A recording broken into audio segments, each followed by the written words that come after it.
Long ago, in a small village, a woodcarver named Geppetto made a wooden puppet. It looked so much like a real boy that Geppetto gave it a name, Pinocchio.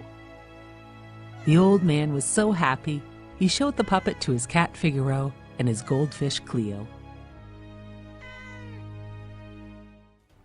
As Geppetto showed his puppet to his dear pets, a small cricket named Jiminy Cricket snuck into Geppetto's house to have a warm night's sleep.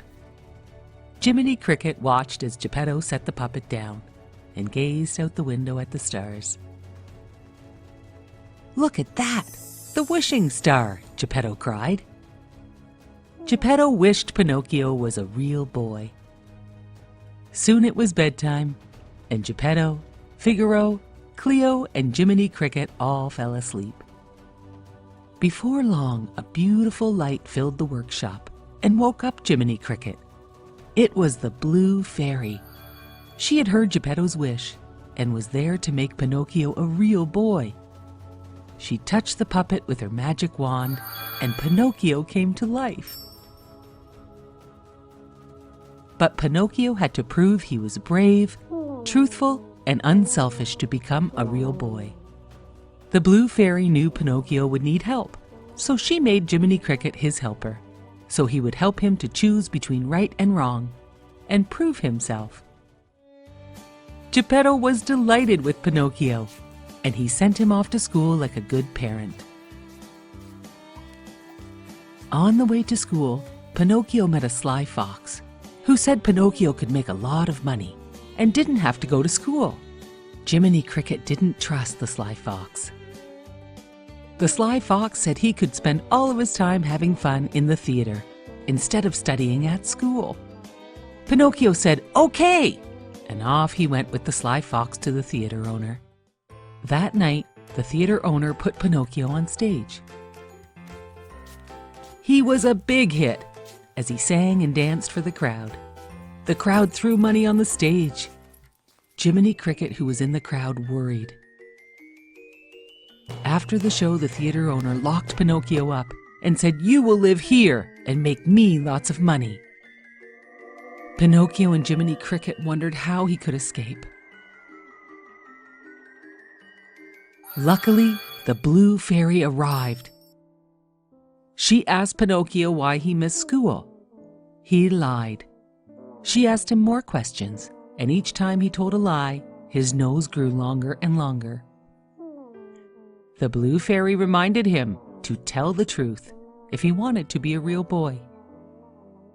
Pinocchio promised he would tell the truth. She fixed his nose and set him free. The next day, Pinocchio met the sly fox again. The sly fox convinced Pinocchio to not go to school, but instead play and have fun all day. Pinocchio followed the fox, not returning home after regular school time. Geppetto was worried and went to look for Pinocchio. Geppetto sailed his boat to search for Pinocchio, and he was swallowed up by a huge whale. When Pinocchio returned home from playing all day, he found this out, and he knew he must save Geppetto. Pinocchio and Jiminy Cricket found the huge whale, and they teased him with the fish. The whale grabbed the fish, the pole, Pinocchio, and Jiminy Cricket, and they were all swallowed into his belly. They found Geppetto in the whale's belly too. They must find a way to escape from the whale.